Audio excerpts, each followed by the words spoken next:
दोस्तों, आज की वीडियो आप सभी के लिए बहुत महत्वपूर्ण है। सुबह उठकर गेट खोलते ही क्या करें ऐसा काम कि जीवन में कभी कोई परेशानी ना आए, आर्थिक तंगी ना रहे।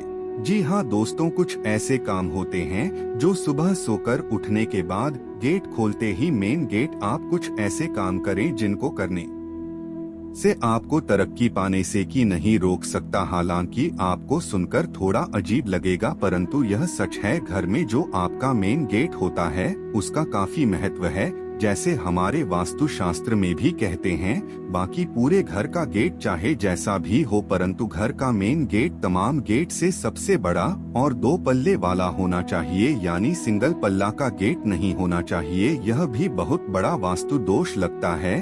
और दूसरी बात, सदैव ही अपने मेन गेट साफ सुथरा बनाए रखना चाहिए, क्योंकि जो मेन गेट होता है वहीं पर से तो महालक्ष्मी आएंगी, ना तो वास्तुशास्त्र के अनुसार घर का मेन गेट सही स्थिति में सही दिशा में भी होना चाहिए, जो आपके जीवन में सुख शांति और समृद्धि लाता है। तो दोस्तों, चाहे आप कैसा भी घर बनाए हो, कैसा भी गेट हो, परंतु इसी में एडजस्ट करना होता है, क्योंकि घर तो लोग एक ही बार बनाते हैं, बार बार तो बनाते नहीं हैं। अब चलिए हम लाएं कि घर की गेट खोलते ही क्या काम करें, जीवन में कम और खुशियाँ ज्यादा आए।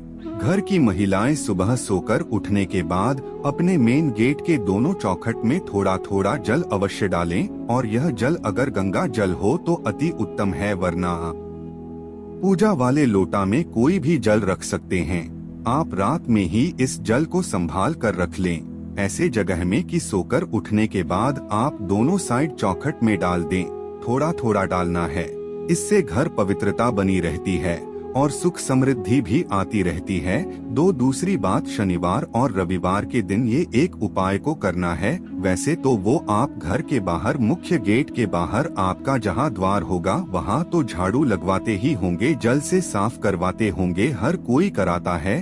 परंतु क्या आपको पता है, शनिवार और रविवार के दिन झाड़ू लगाने के पहले 2 बाल्टी जल डाल दे या 2 मध ही डाल दे, फिर झाड़ू लगाए। यानी झाड़ू पहले नहीं लगाना है, जल डाले फिर झाड़ू लगाइए। और रविवार के दिन ये उपाय अवश्य करें। आप चाहें तो नित्य दिन भी कर सकते हैं, क्योंकि ऐसा कहा जाता है, हमारे शास्त्रों में ऐसा वर्णित है, अगर कोई मानव आपके ऊपर जादू टोना टोटका किया है तो वो वापस उसी के पास चला जाएगा और माँ लक्ष्मी आपके घर रहेंगी। दूसरी बात, आप अपने घर के गेट पर पीला, लाल, मरून इस कलर का पेंट करवा सकते हैं या पेंटिंग वगैरह लगा सकते हैं, परंतु याद रखिए सोच समझकर कीजिएगा, किसी वास्तु विधि से अच्छे से सलाह लेकर। ये तो हमने मेन गेट पर सो के उठने के बाद दोनों चौखट में जल डालना है, और शनिवार और रविवार को खासकर आपको मेन गेट के बाहर जो होते हैं द्वार, वहाँ पर जल डाल देना है। झाड़ू लगाने के पहले आप घर में पोछा भी लगवाते ही होंगे,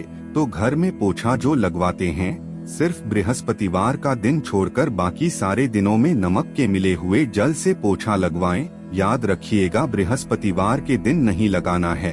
आप इस नमक मिले हुए जल में 1 चुटकी हल्दी भी डाल देते हैं तो आपका बृहस्पति भी मजबूत होगा और घर में लक्ष्मी आसानी से आएगी। दोस्तों, आप अपने मेन गेट पर, हम में गेट पर ही आते हैं क्योंकि इसका बहुत महत्व है। सोमवार के दिन आम के पत्तों का बंधनवार लगवाइए। आप रस्सी, सूता, किसी चीज के सहारे आम के पत्तों का एक एक पत्ता अलग कर लें। डंठल में बांध कर धनवार खुद भी तैयार कर सकते हैं, बांध दें और हर सोमवार को इसे चेंज करें। पहले वाला निकाल कर बाहर डाल दें। ऐसा करने से आपके जो घर के आप लोग रहते हैं स्वास्थ्य समस्या नहीं होगी। और बृहस्पतिवार के दिन अगर आप धन चाहते हैं तो बृहस्पतिवार के दिन अशोक के पत्तों का बंधन बार लगाएं। ठीक उसी तरह अशोक के पत्तों का बंधन बार लगाने से धन की कमी नहीं रहती है, और सोमवार के दिन आम के पत्तों का बंधन बार लगाने से वास्तव समस्या कभी परेशान नहीं करती है।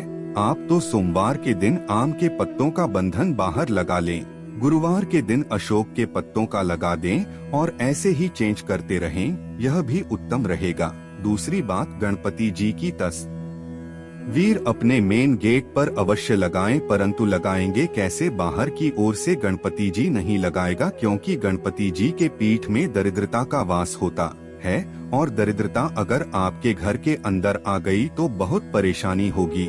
इसलिए भी लगाइए मेन गेट की अंदर की ओर से गेट के ठीक ऊपर गणपति जी की तस्वीर लगाइए, जैसे कि उनका पीठ घर की ओर हो। अभी बहुत सारे लोग क्या करते हैं, मेन गेट पर टाइल्स लगा लेते हैं।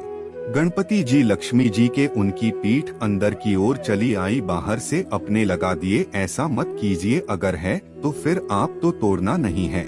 इसलिए अंदर की ओर से भी एक गणपति जी चिपका दें, यह उत्तम रहेगा। अपने घर पूरे घर में जहाँ तहाँ देवताओं की तस्वीर ना टांगे।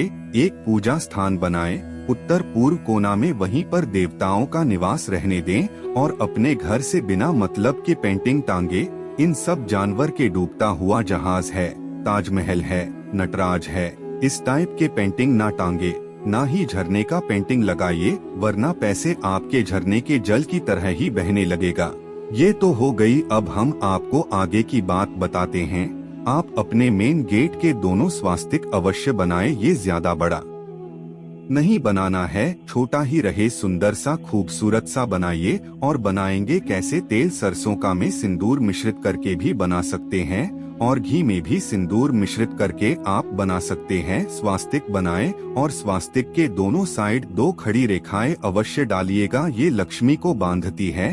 अगर आपने यूं ही सिर्फ खुला छोड़ दिया स्वास्तिक को तो फिर श्री आपके घर में नहीं रहेंगे, इस बात का ध्यान रखिएगा। मुख्य गेट की के ठीक ऊपर बीचों बीच हल्दी और चावल जो अक्षत होता है उसे जल में भिगो देने के लिए फिर उसका पेस्ट बना के उसमें हल्दी पाउडर मिला दें और उसी पेस्ट से गाढ़ा सा गोल से में द्वार की चौखट पर ठीक बीचों बीच लिखिए। आपके घर में नकारात्मक ऊर्जा प्रवेश नहीं कर पाएंगी, इस बात का सदैव ध्यान रखिएगा। अगर आपके घर के गेट के पास कहीं जगह है तो वहाँ पर तुलसी का पौधा या फिर बेली चमेली का पुष्प तो आप जानते होंगे, तो उसका पौधा आप लगाइए। ऐसा करने से आपके घर में बीमारियां भी नहीं और खुशियां भी आएंगी, भर भर कर आएंगी। एक बात का ध्यान रखिएगा और सदैव ही मेन गेट को एकदम साफ सुथरा रखिएगा। अगर आपके घर के बाउंड्री वाल के गेट के बाहर जगह है तो आपका पौधा अवश्य लगाएं, शत्रु कभी आपको परेशान नहीं करेंगे। तो हमने आपको बतलाया मेन गेट को आप कैसे अच्छा बनाएं कि जीवन में सुखता बढ़ती चली जाए और आती चली जाए। शनि का वृक्ष कभी भी घर के अंदर ना लगाएं, लगाना हो तो अपने मेन गेट के बाहर बाएं साइड लगाएगा, इस बात का ध्यान रखिएगा। नियमित रूप से सरसों का तेल का दिया जलाते रहिए। अगर आपके घर में पीपल का पेड़ है, प्रेम से उठाकर कहीं मंदिर या सार्वजनिक स्थान पर लगा दें। घर के पीपल के पेड़ होना अच्छा नहीं होता, वरना शनि दोष से पीड़ित हो जाएंगे। अगर घर में आपके छत पर कहीं दीवार में कम से कम पूर्व साइड तो भूल कर भी वृक्ष न आने देना ही छाया पड़ने दे, वरना आपका घर दूषित हो जाएगा और जीवन की खुशियां कहीं ना कहीं धीरे धीरे समाप्त होती चली जा। अपने घर में मनी प्लांट अवश्य लगाइए और यह मनी प्लांट लगाएगा दक्षिण दिशा में धन की बरकत होती है। एक बात का ध्यान रखिएगा, मिट्टी में मत लगाइएगा। जब भी लगाए गमले में मिट्टी भर कर लगाएं, डायरेक्ट जमीन में मत लगाइएगा, यह अच्छा नहीं होता। और मनी प्लांट को कभी किसी पेड़ का सहारा लेने मत, जैसे ही किसी दूसरे पेड़ पर ये मनी प्लांट चढ़ेगा पत्ते बड़े होते चले जाएंगे और बड़ा पत्ता वाला मनी प्लांट अपने आप में दोष देने वाला होता है। इन चीजों से बचिए। छोटा पत्ता कहीं मनी प्लांट अच्छा होता है। दोस्तों, हमने आपको बताया था मेन गेट के अंदर की ओर से गणपति जी की तस्वीर लगाने। एक और बात करनी है, आप ये जो तस्वीर आप लगाइएगा उसमें 3 मोर पंख तस्वीर के ठीक ऊपर में लगा दीजिएगा, डंठल अंदर ओर से कर दीजिएगा। 3 मोर पंख याद रखिएगा, ये वास्तुदोष पूरे घर का वास्तुदोष को समाप्त करने के लिए काफी होता है। डाइनिंग एरिया में भी आप 1 मोर पंख का अवश्य स्थान दीजिए ताकि किसी का बुरी नजर आपके घर पर ना पड़े और आपका जीवन खुशियों से भरा रहे। आशा है कि आज की इस प्रस्तुति में बताई गई जानकारी आपको अच्छे से समझ आ गई होगी। वीडियो अच्छा लगा हो तो एक लाइक अवश्य कर दें। धन्यवाद वीडियो के अंत तक बने रहने के लिए।